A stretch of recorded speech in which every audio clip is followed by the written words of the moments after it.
suffered a crisis in our culture. And I believe it comes down to a mistake that we've made between the interpretation of two of our most important and positive emotions, pleasure and happiness. A lot of people equate the two, but I'm here to tell you that they are completely different. A lot of people think they're exactly the same. In fact, on the internet, you can find definitions that actually conflate and confuse the two. So what are the differences between pleasure and happiness? And I believe there are 7. Pleasure is short-lived, happiness is long-lived. Pleasure is visceral, happiness is ethereal. Pleasure is taking, happiness is giving. Pleasure can be achieved with substances, happiness cannot be achieved with substances. Pleasure is experienced alone, happiness is experienced in social groups. The extremes of pleasure all lead to addiction, whether they be substances or behaviors. Yet there's no such thing as being addicted to too much happiness.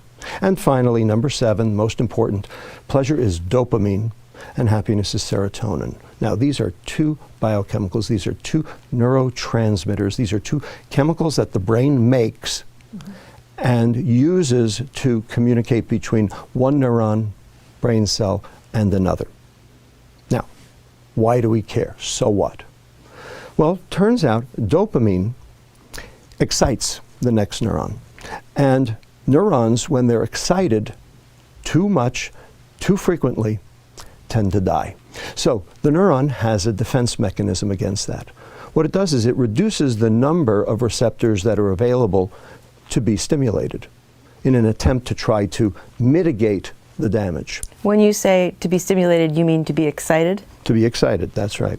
And so we have a name for that process. It's called downregulation, and a lot of different chemicals in the body do that.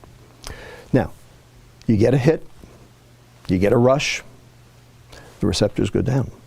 Next time, you need a bigger hit to get the same rush because there are fewer receptors to occupy.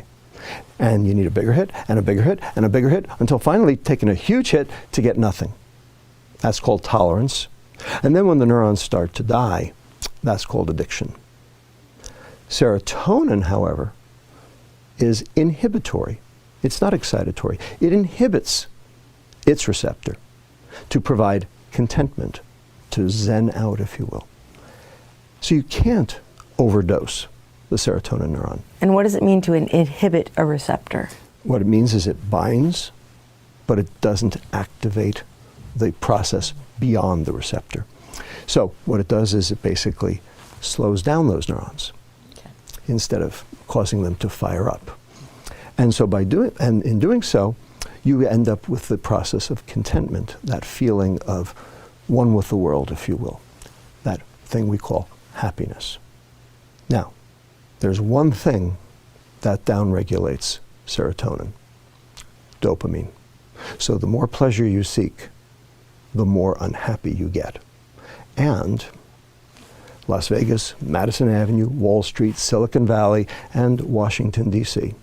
have very specifically and in a coordinated fashion confused and conflated the term happiness with the term pleasure, so that you can buy happiness, so that they can sell you their junk. It's called the American economy, and it's based on hedonic substances that drive pleasure rather than happiness. And in the process, we have become most decidedly unhappy. And the problem is, you can't fix a problem unless you identify what the problem is.